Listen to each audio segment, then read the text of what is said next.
En plein été, entre la ville et la campagne, les écarts de température peuvent aller jusqu'à 10 degrés. Comment expliquer une telle différence ? À la campagne, la majorité des surfaces végétalisées ou bien cultivées emmagasinent très peu de chaleur. En effet, l'eau de pluie s'infiltre dans les sols perméables et hydrate la végétation. Cette eau est ensuite restituée dans l'air sous forme de vapeur d'eau, par évaporation. Ce processus rafraîchit l'atmosphère un peu comme un climatiseur naturel. En ville, les surfaces sont occupées par des routes et des bâtiments.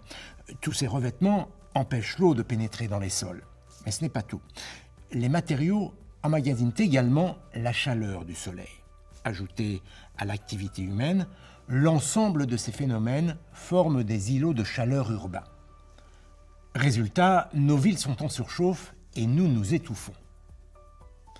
Les conséquences sont économiques et sanitaires. Les températures élevées en ville génèrent en effet de l'inconfort. Elles conduisent à augmenter la climatisation et donc la consommation d'énergie. La chaleur diminue également notre productivité et surtout, elle a un impact sur notre santé. Elle accroît la pollution et le risque de mortalité des personnes les plus fragiles. Aujourd'hui, le risque de canicule est renforcé par le réchauffement climatique. Il faut donc rafraîchir nos villes. Mais comment ? En s'inspirant de la nature. Une des solutions consiste à végétaliser la ville, les toits en particulier, en choisissant des plantes à fort pouvoir de rafraîchissement. Le substrat dans lequel elles poussent va rediffuser les eaux de pluie dans l'atmosphère par évaporation.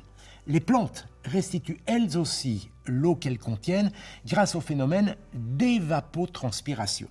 Or, quand l'eau liquide se transforme en vapeur d'eau, elle a besoin de calories, de l'énergie si vous préférez, qu'elle puise dans l'air chaud ambiant. Et lorsque l'air perd des calories, il se refroidit.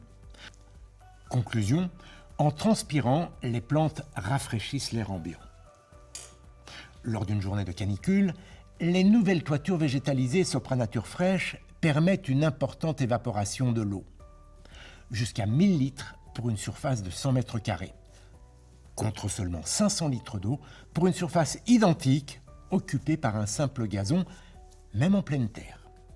Autre bénéfice, les plantes créent de l'ombre et réfléchissent les rayons du soleil, limitant ainsi l'absorption de chaleur par les toits.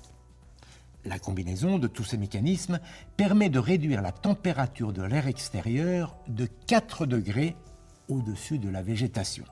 Ces toits végétalisés innovants permettent de rafraîchir l'air et d'améliorer la qualité de vie des citadins. Autre avantage, la diversité de leurs fleurs attire toute une communauté d'insectes et d'oiseaux et augmente ainsi la biodiversité en ville. C'est désormais à vous de jouer pour rendre les toits intelligents.